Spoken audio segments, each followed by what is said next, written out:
Doctor Ambedkar அவருடைய பேரை அந்த அமைப்பை வைத்து கொண்டு அந்த அமைப்பில் இருக்கக்கூடிய பலரும் தன்னை தாழ்த்தப்படும் சமுதாயத்தை சார்ந்தவராக சொல்லி கொண்டு தன்னுடைய சாதியை பெயரை வைத்து மற்ற அதிகாரிகளை மிரட்டுவதும் அரசியல்வாதிகளை மிரட்டுவதும் ஒரு ஃபேஷனாகவும் ஆயிடுச்சு.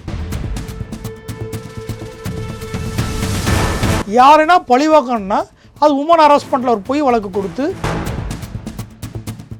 இப்போ பார்த்தீங்கன்னா SC/ST ஆக்ட் ஒரு பக்கமும் பெண்களை இழிவுபடுத்துவதாகவும் உமன் ஹராஸ்மெண்ட்டு அது மாதிரி செக்ஷுவல் டார்ச்சர் இதெல்லாம் சொல்லி புகார் கொடுத்து அரசியல்வாதியாக சரி டிராஃபிக்கோடைய ஜாயிண்ட் கமிஷனர் மிஸ்டர் மகேஷ் அவருக்கும் ஏற்பட்டது. ADGPக்கு நடந்துச்சு. விடுதலை சிறுத்தையோட தலைவர் தன்னுடைய தாழ்த்தப்பட்ட சமுதாயத்தின் தன்னை அடையாளப்படுத்தக்கூடிய இருக்கக்கூடிய தலைவர் திருமாவளவன் என்ன சொல்லியிருக்காரு, இன்றைக்கி கிறிஸ்டின் நாட்டில் இருக்கக்கூடிய தாழ்த்தப்பட்ட சமுதாயத்துக்கு ஒடுக்கப்படுறான்றாங்க. ஆனால் அந்த மாதிரி ஒன்றுமே கிடையாது.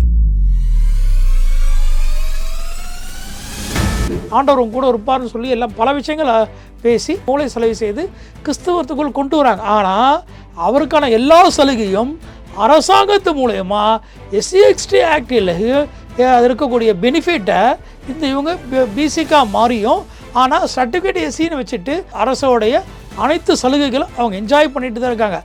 இது இன்னைக்கு வெளிச்சத்துக்கு வந்திருக்கு.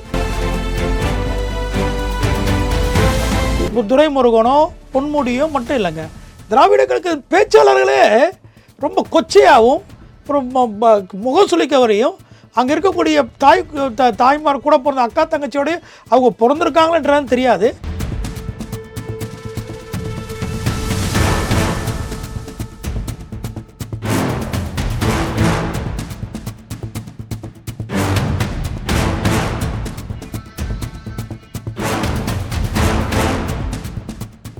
ரியல் ஒன் நண்பர்கள் உறவுகளுக்கு வணக்கம். தொடர்ச்சியாக பல்வேறு முக்கியமான தகவல்களை நம்முடைய உறவுகளுடன் பகிர்ந்து வரும் தமிழ்நாடு OBC தலைவர் வழக்கறிஞர் தாமோதரன் யாதவ் அவர்கள் நம்முடைய இருக்கிறார். வணக்கம் சார். வணக்கங்க. ஆந்திர பிரதேசம் குண்டூர்ல ஒரு தீர்ப்பு கொடுத்துருக்காங்க. இதுதான் தமிழ்நாட்டிலையும் ஒரு பரபரப்பா பேசப்படுது. என்ன அப்படின்னா ஒரு கிறிஸ்தவ ஃபாதிரியார் ஆனந்த் அப்படிங்கிறவர் ஒரு கேஸை போடுறாங்க. நான் ஒரு SC சமுதாயத்தை சார்ந்தவர், என்ன சாதி பேரை சொல்லி திட்டாங்க அப்படின்னு சொல்லி போடும்போது அதுக்கு தீர்ப்பு கொடுக்கப்பட்டிருக்கு. என்ன அப்படின்னா, நீங்க 10 ஆண்டு காலமாக கிறிஸ்டியானிட்டிக்கு மாறிட்டீங்க, கிறிஸ்தவராக இருந்துட்டு இருக்கீங்க. எந்த நிமிஷம் நீங்க கிறிஸ்தவராக மாறினீங்களோ அந்த நிமிடத்துல இருந்தே நீங்க ஃபார்வர்ட் கம்யூனிட்டியாக வந்துடுறீங்க. ஸோ அதனால உங்களுக்கு வன்கொடுமை தடுப்பு சட்டம் செல்லுபடி ஆகாது அப்படின்னு சொல்லி தெரிவிக்கிறாங்க. இதை எப்படி சார் பாக்குறீங்க? இல்லை, நீதியரசர் சொன்னதில் எந்த மாற்று கருத்தும் கிடையாது. நீதியரசர் பிற்படுத்தப்பட்ட சமுதாயத்தில் அவர் வந்துடுறார். இட்ஸ் பேக்வர்ட் கம்யூனிட்டியில் வந்துட்ட பிறக்கும் SC/ST ஆக்ட் அப்ளிகபிள் ஆகும். ஆனால் இன்னி வரைக்கும் பல பேர் தமிழக அரசியலில் இருக்கக்கூடிய நேற்று திமுகவுடைய பிரச்சார மீட்டிங்கில் பெரிய அதாவது இந்து மதத்தை அவதூறாகவும் திராவிடத்தை அழிக்க முடியாது சபதம் போட்டு முழக்கி கொண்டிருந்த ராஜா மீது, நாடாளுமன்ற உறுப்பினர் ராசா மீது போக்கஸ் லைட் பலார்னு விழுந்துருச்சு. ஆனால் அந்த ராசாவே அவரே கிறிஸ்தவ மதத்தை சார்ந்துட்டார்.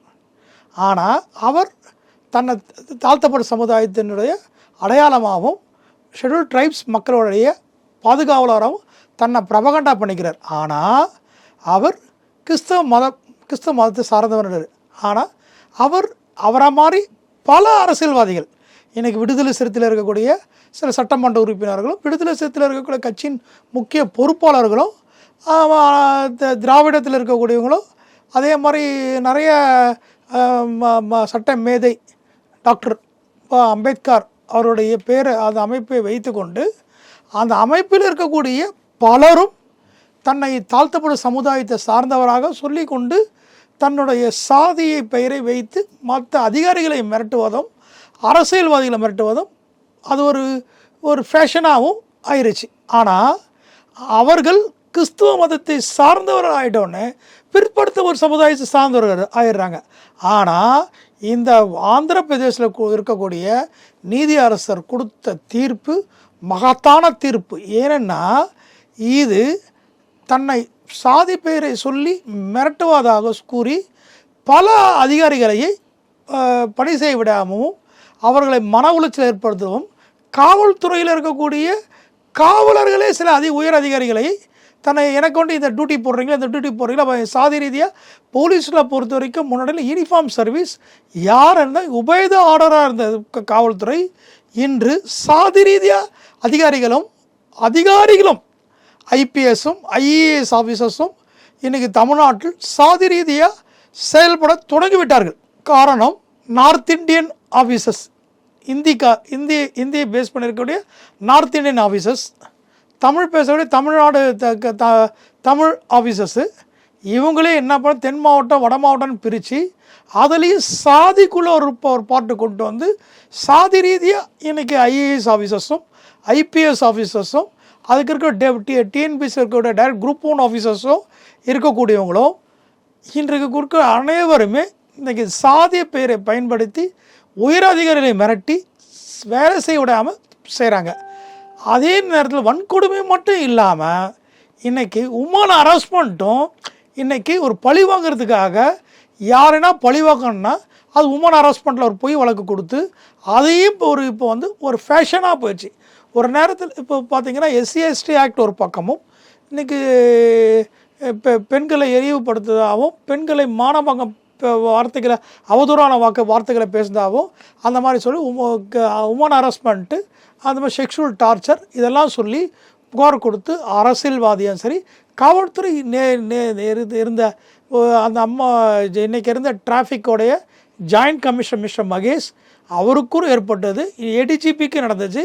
அதே ஒரு ஐபிஎஸ் ஆஃபீஸர் வந்து என்ன இந்த மாதிரி பேசிட்டார் என்னை டீச் பண்ணான்னு சொல்லி அதுவும் இஸ் கோயிங் ஆன், அந்த வழக்கம் போயின்னு இருக்கு. ஏடிஜிபி அப்பீல் போயிருக்காரு, பனிஷ்மெண்ட் பண்ண சொல்லியிருக்காங்க.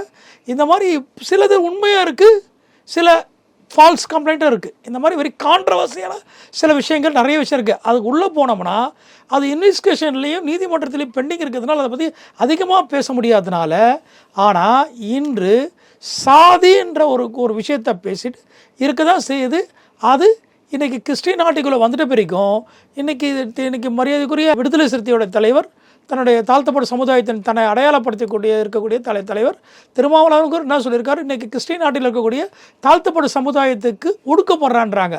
ஆனால் அந்த மாதிரி ஒன்றுமே கிடையாது. கிறிஸ்டின் நாட்டி இன்றைக்கி எங்கே தன்னோட மதத்தை போதுறாங்கன்னா மத மாற்றங்கள் செய்கிறாங்கன்னா இன்றைக்கி இருக்கக்கூடிய கிராமப்புறங்களில் இருக்கக்கூடிய தாழ்த்தப்பட்ட மக்கள் எங்கெங்கே இருக்காங்களோ அதுலேயும் ரொம்ப விளிம்பினில் இருக்கக்கூடிய மக்களை சந்தித்து கிறிஸ்டினுக்கு வாங்க அவங்களுக்கு கல்வி தரோம், மருத்துவம் பண்ணித்தரோம், இந்த மாதிரிலாம் சில விஷயங்கள் அவங்களுக்கு பண்ணி அவங்களுக்கு ஜெபம் பண்ணுறோம், அதை பண்ணுறோம், ஆண்டவரும் கூட இருப்பார்னு சொல்லி எல்லாம் பல விஷயங்களை பேசி அவங்கள மூளை செலவு செய்து கிறிஸ்தவத்துக்குள் கொண்டு வராங்க. ஆனால் அவருக்கான எல்லா சலுகையும் அரசாங்கத்து மூலயமா எஸ்சி/எஸ்டி ஆக்டில் அது இருக்கக்கூடிய பெனிஃபிட்டை இவங்க பிசிக்காக மாறியும், ஆனால் சர்டிஃபிகேட் எஸ்சின்னு வச்சுட்டு அதுக்கான எல்லா இடஒதுக்கீட்டிலேருந்து காலேஜ் அட்மிஷன்லேருந்து எல்லா பெனிஃபிட்டையும் அரசோடைய அனைத்து சலுகைகளும் அவங்க என்ஜாய் பண்ணிட்டு தான் இருக்காங்க.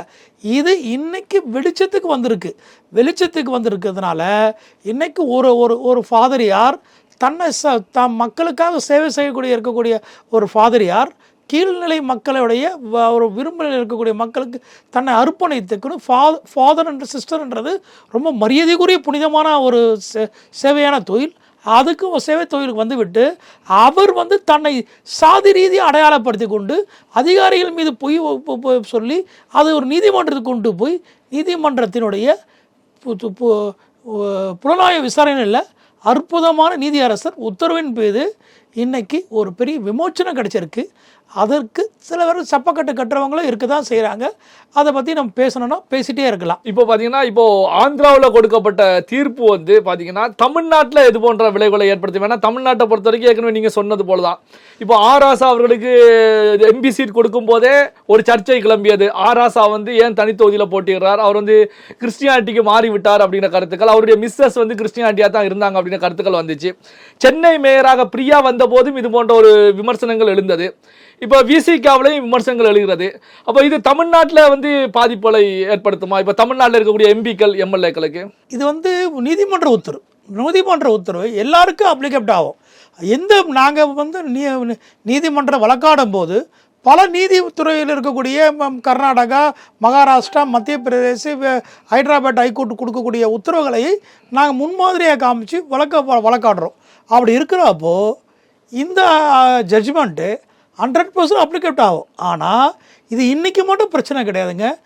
இப்போ திமுகவில் இருக்கக்கூடியவும் சரி, அனைத்து அண்ணா திமுக, காங்கிரஸ் எல்லா இயக்கங்களும் இருக்கக்கூடிய தாழ்த்தப்பட்ட சமுதாயத்தை சார்ந்தவர்கள் சிலருக்கு வைகோ முதல் கொண்டு தன்னை கிறிஸ்தவராக தான் வைகோ காட்டிக்கிறார். ஆனால் அவர் அவர் வந்து தாழ்த்தப்பட்ட சமுதாயத்துக்கு கிடையாது, பிற்படுத்தப்பட்ட சமுதாயத்தை சேர்ந்தவர், தன்னை கிறிஸ்டினாக தான் அவர் மாறிட்டேன்னு சொல்கிறாரு.